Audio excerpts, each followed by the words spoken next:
જે રીતે ઉત્તરાયણનો પર્વ નજીક આવી રહ્યું છે, લોકો પતંગ ચગાવવા માટેના પણ શોખીન હોય છે. આ દોરીથી કોઈ ઘાયલ ન થાય એટલા માટે મહાનગરપાલિકા દ્વારા હાલમાં 23 બ્રિજ ઉપર તાર બાંધી દેવામાં આવ્યા છે અને આ 23 બ્રિજ ઉપરાંત જે બાકીના જે બ્રિજ રહે છે એ બ્રિજ ઉપર પણ પોલ ઊભા કરીને તાર લગાડવામાં આવશે.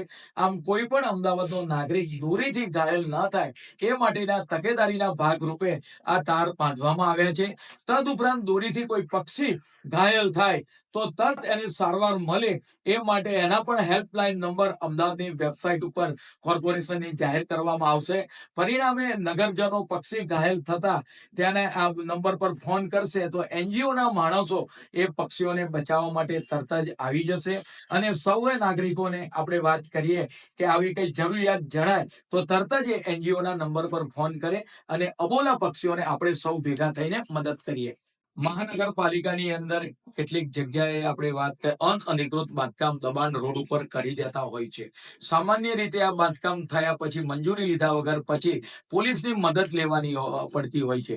પરંતુ ઘણીવાર પોલીસ બંદોબસ્ત કોઈક વાર ના મળી શકે તો મહાનગરપાલિકા દ્વારા આપણે રાજ્ય સરકાર તરફથી એસઆરપી પ્રાપ્ત થયેલી છે.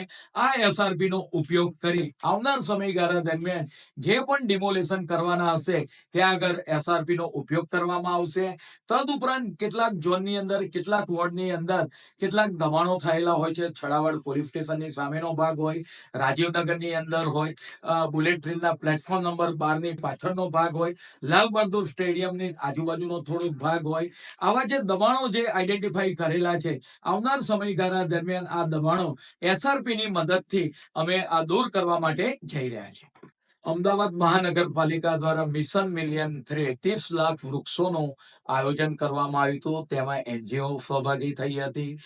તદુપરાંત આપણે વાત કરી કે જે રીતે વાત કરી કે નવો કોન્સેપ્ટ વર્ટિકલ ગાર્ડન, બ્રિજોના જે પિલ્લર આવેલા છે એ પિલ્લર ઉપર પણ એક તો બ્યુટિફિકેશન વધે. તદુપરાંત જ્યારે 4 રસ્તા પર ગાડીની બ્રેક વાગે ત્યારે ગાડી ચાલુ રહેતી હોય ત્યાં કાર્બન ડાયોક્સાઇડ પણ વધારે ઉત્પન્ન થતો હોય છે. તો ત્યાં આગળ 4 રસ્તા પરના જે બ્રિજોની નીચે વર્ટિકલ ગાર્ડનના ભાગરૂપે વૃક્ષો વાવવામાં હાલ આવી રહ્યા છે. હાલ હેલ્મેટ જંકશન પર આની શરૂઆત થઈ ચૂકી છે, જે અમદાવાદનો પ્રથમ પાયલોટ પ્રોજેક્ટ છે વર્ટિકલ ગાર્ડનનો. ત્યાર પછી તબક્કાવાર પકવાન બ્રિજ છે અને બીજા બ્રિજો પર આ વર્ટિકલ ગાર્ડન બનાવવામાં આવશે. તદુપરાંત આપના તરફથી થયેલી રજૂઆત અંગે ચોક્કસ કાર્યવાહી કરવામાં આવી છે અને જે પણ એજન્સી આવી પ્રકારનું કૃત્ય કર્યું હોય તેને દંડાત્મક કાર્યવાહી પણ કરવામાં આવી છે. અમદાવાદ મહાનગરપાલિકા દ્વારા એર પોલ્યુશન રોકવા માટે અનેક પ્રયત્નો થઈ રહ્યા છે. એક વોલ ટુ વોલ રોડ હોય, બીજું આપણે વાત કરીએ કે રોડ પછી એની ફૂટપાથ બનાવવાની હોય, ત્રીજી વાત કરવામાં આવે તો અનેક ગાર્ડનો 30 લાખ વૃક્ષો ગયા વર્ષે વાવવામાં આવ્યા હતા. ચોથો મુદ્દો હોય સીએનજી બસ. આપણે વાત કરીએ કે ઇલેક્ટ્રિક બસ, આપણે પેટ્રોલની બસો ડીઝલની બસો ટોટલી બંધ કરી છે અને હાલમાં મહાનગરમાં પોલ્યુશન ઘટાડવા માટે સીએનજી બસ અને હાલમાં ઇલેક્ટ્રિક બસનો ઉપયોગ મેક્સિમમ થઈ રહ્યો છે. તદુપરાંત આવનાર સમયગાળા દરમિયાન એર સેન્સર લગાવવા માટે જઈ રહ્યા છે કે કયા ઝોનની અંદર કેટલું પોલ્યુશન છે એ એર સેન્સરની મદદથી જાણી શકાશે અને કમાન્ડ એન્ડ કંટ્રોલ રૂમની અંદર તેની જાણ થતા એ એરિયાની અંદર મિસ્ટ દ્વારા એ પોલ્યુશનને ડાઉન કરવામાં આવશે. આમ એર પોલ્યુશનને ઘટાડવા માટે મહાનગરપાલિકા દ્વારા તબક્કાવાર અનેક પગલાં લેવામાં આવી રહ્યા છે.